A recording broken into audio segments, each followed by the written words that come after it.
Моето име е Снежана Караджовска, лице со попреченост со двојна надколена ампутација.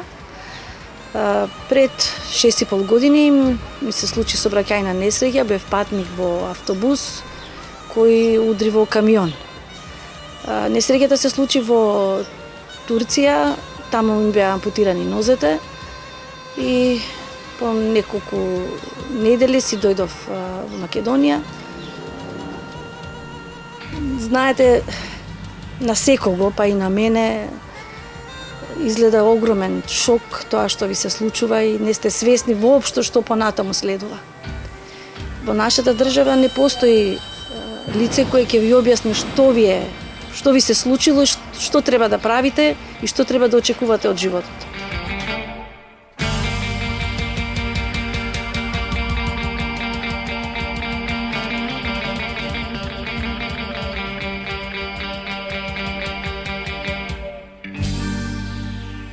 Требаше да одам на физикална, па да ми се земат мерки за протези, сето тоа го добив и на крај видов дека сето тоа што го нуди нашата држава е нешто со кое не може да се оди.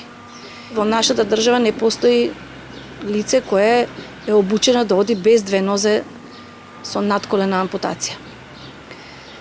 Јас моето чаре си го побарав во странство и со помош да речеме од Фондот за здравство добив и протези кои претходно не беа дозволени.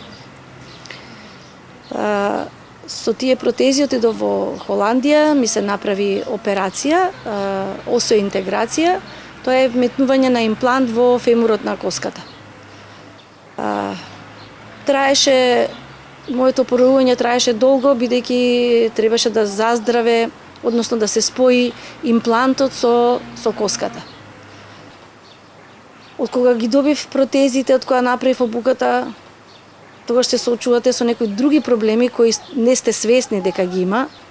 Тоа се проблемите на одењето надвор. Секој излегување е препрека.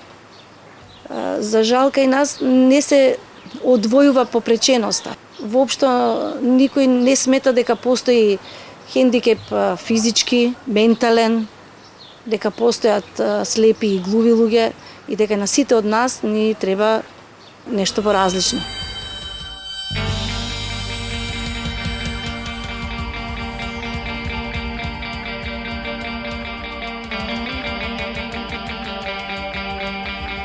Да зборам само за себе и за лицата како мене, кои користат количка.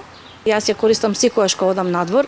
Имаме рампи кои се тотално непроодни, имаме ивичњаци, тротоари, кои се непотребно ставени, посебно на островите од пешачките премини. Во нашите амбуланти, поликлиники, болници не постојат тоалети за лица со попреченост. Ако гледате рампите какви се, да, некаде има рампи, задолжително мора да ги направат, но тие не се по стандарди.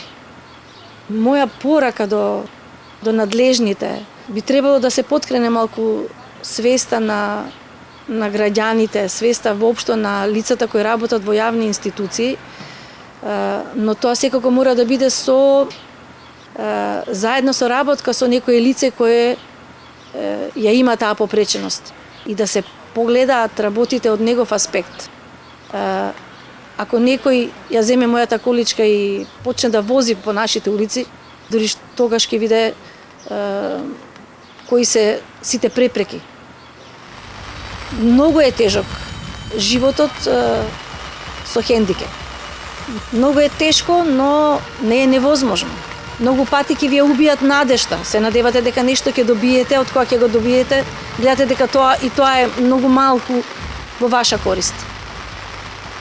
Не се предавајте, надежта немојте да ја губите и бидете некој од кој други ќе црпат пример. Секако е тешко, но не е неостварливо.